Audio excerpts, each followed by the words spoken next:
तक दिल्ली में 17,386 case corona के आए टोटल अभी तक।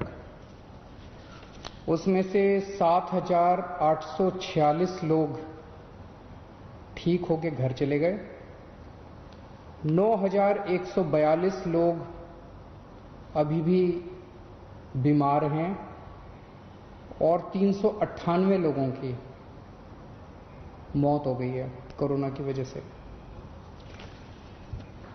पिछले कुछ दिनों में दिल्ली में कोरोना की वजह से कोरोना के केस बढ़ रहे हैं, तेजी से बढ़ रहे हैं।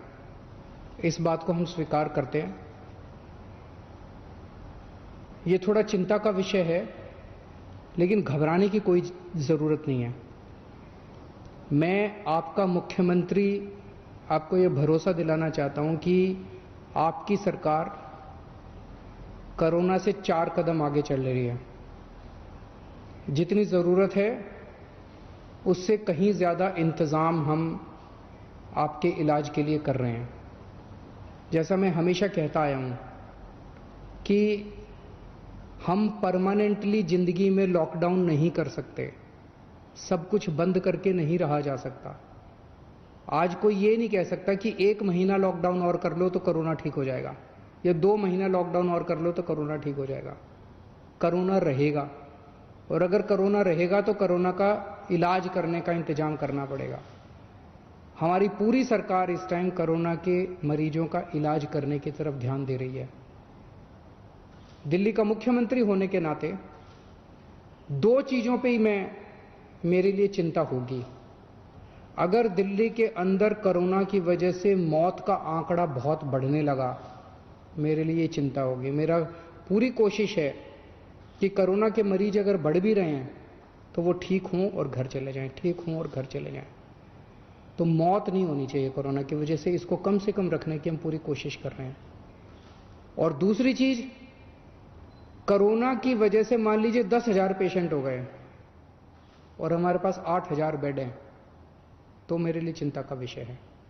जब लोग इधर उधर के धक्के खाएंगे बेड के लिए, मेडिकल के लिए, इंतजाम के लिए, ऑक्सीजन के लिए, वेंटिलेटर के लिए अगर लोगों को धक्के खाने पड़ेंगे, तब मेरे लिए चिंता का विषय है।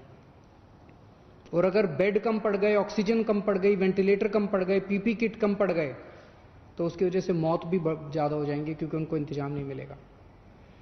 तो इस तरफ हमने पिछले 1 हफ्ते में हमने बेड्स का खूब इंतजाम कर लिया है। आज दिल्ली में 17,386 अभी तक टोटल केस हुए। इनमें से केवल 2100 पेशेंट अस्पतालों में हैं,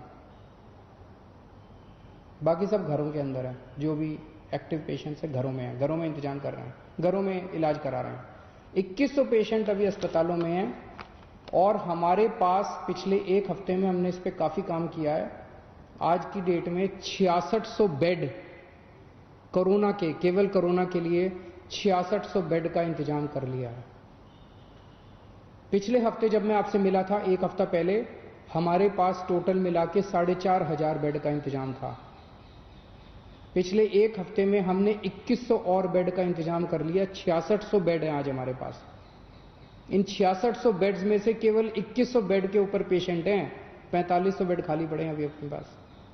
और पिछले हफ्ते हमने ऑर्डर जारी कर दिए, 5 जून तक दिल्ली में 9,500 बेड्स तैयार हो जाएंगे। उनकी तैयारी चल रही है, ऑर्डर जारी कर दिए हैं। कई होटल्स को टेक ओवर कर रहे हैं हम लोग, होटल्स के अंदर बेड बना रहे हैं, वहां पे ऑक्सीजन कॉन्सेंट्रेटर लगाएंगे, अगर जरूरत पड़ी वहां भी ऑक्सीजन देने की, वहां भी ऑक्सीजन देंगे। तो 2100 पेशेंट्स के, केवल 2100 आज पेशेंट्स हैं, 6,500 बेड तैयार हो चुके हैं, और 9,500 बेड और 1 हफ्ते के अंदर तैयार हो जाएंगे। तो आपको चिंता करने की जरूरत नहीं है। थोड़ा सा आपको ब्रेकअप दे देता हूं। दिल्ली सरकार के जो अस्पताल हैं, इसके अंदर अभी तक हमारे पास 2,500 बेड थे। 5 जून तक 4600 बेड तैयार हो जाएंगे टोटल। केंद्र सरकार के अभी तक 2329 बेड थे, ये थोड़े कम हो गए हैं, 2229 बेड अब केंद्र सरकार के हैं अस्पतालों में। और प्राइवेट में सबसे ज्यादा डिमांड थी। 677 टोटल अभी तक बेड थे। आज की डेट में 2677 हो गए हैं। 2500 से ज्यादा बेड आज प्राइवेट में अवेलेबल हैं, प्राइवेट अस्पतालों में 2500 से ज्यादा। और 5 जून तक 3677, 3500 बेड प्राइवेट सेक्टर में हमारे पास हो जाएंगे। अक्सर बहुत सारे लोग प्राइवेट में जाना चाहते हैं, कहते जी मेरे पास तो इंश्योरेंस है, मैं तो प्राइवेट में जाना चाहता हूँ। आपकी मर्जी, आप कहीं भी जाइए, लेकिन आपकी जानकारी लेके बता दूं, जैसे दिल्ली के सरकारी स्कूल बहुत अच्छे हैं, दिल्ली के सरकारी अस्पताल भी बहुत अच्छे हैं। अगर आप सरकारी अस्पतालों में जाएंगे तो आपको अच्छी व्यवस्था मिलेगी। एक आंकड़ा आपकी जानकारी के लिए, 14 मई को दिल्ली में 8,500 केस थे। 15 दिन बाद आज 17,000 केस हैं, डबल हो गए, 8,500 केस बढ़ गए। 14 मई को दिल्ली के अस्पतालों में 1,600 मरीज थे, आज 2,100 मरीज हैं। 8,500 पेशेंट बढ़ गए, लेकिन अस्पताल में केवल 500 मरीज बढ़े। मोटा मोटा मैं कहने की ये कोशिश कर रहा हूं कि जितने लोगों को कोरोना हो रहा है, या तो उनको कोई सिम्टम नहीं हो रहा, या उनको इतना मामूली सिम्टम हो रहा है, थोड़ी सी खांसी, थोड़ा सा बुखार, कि अपने घर में इलाज कर रहे हैं। 15 दिन में 8,500 केस बढ़े, लेकिन अस्पतालों में केवल 500 केस बढ़े। तो चिंता करने की, बिल्कुल घबराने की जरूरत नहीं है। चिंता तो है, कोरोना के केस इतने बढ़ने नहीं चाहिए, हम भी नहीं चाहते। थोड़ा भी बुखार है तो क्यों तकलीफ होनी चाहिए अपने लोगों को। लेकिन अगर कोरोना है तो घबराने की जरूरत नहीं है। मोस्टली लोग, अधिकतर लोग ठीक हो रहे हैं और अपने घर पे ही ठीक हो रहे हैं। एक परेशानी सामने आई थी कि एक तरफ तो हम कहते हैं जी बेड्स का खूब इंतजाम कर लिया, वेंटिलेटर का इंतजाम कर लिया, ऑक्सीजन का इंतजाम कर लिया, चिंता मत करो, 6600 बेड्स का इंतजाम कर लिया। लेकिन अगर किसी के घर में कोई कोरोना का मरीज हो तो वो कहां जाए, उसे नहीं पता कि कौन से अस्पताल में कितने बेड खाली हैं, उसे नहीं पता कौन से अस्पताल में कितने वेंटिलेटर खाली हैं। कुछ मामले आए जिसमें कुछ लोगों को धक्के खाने पड़े, जानकारी का अभाव था। एक तरफ बेड खाली हैं और दूसरी तरफ लोगों को पता नहीं है। तो इसके लिए मैंने पिछले हफ्ते आप लोगों को बताया था, एक ऐप बना रहे हैं, ऐप बन गया है, उसकी टेस्टिंग चल रही है। परसों सोमवार को उस ऐप को लॉन्च करेंगे। उस ऐप को आप डाउनलोड कर लेना। उस ऐप में आपको एक अस्पताल का डेटा मिलेगा कि इस अस्पताल में टोटल इतने बेड हैं, इतने खाली हैं, इस अस्पताल में टोटल इतने वेंटिलेटर हैं, इतने खाली हैं। अगर किसी के भी घर में कोई बीमार हो तो आपको पता है कि किस अस्पताल में बेड खाली है और किस अस्पताल में वेंटिलेटर खाली है। आपको कहीं धक्के खाने की जरूरत नहीं है, आप उस हिसाब से उसी अस्पताल में जाओगे। जिनके पास स्मार्टफोन नहीं है वो वेबसाइट पे जाके कर सकते हैं, वेबसाइट वेब पेज भी बना रहे हैं, और एक हेल्पलाइन 1031 जो है उसके ऊपर भी ये वाली सारी जानकारी आपको मिल जाया करेगी। तो इसके बाद मैं समझता हूं कि आपको इधर उधर कहीं धक्के खाने की जरूरत नहीं पड़ेगी। एक मेरी सब लोगों से ये निवेदन है कि गंदी राजनीति के चलते कुछ लोग भ्रमित करने वाले वीडियो बनाते हैं। वीडियो कहीं और का है।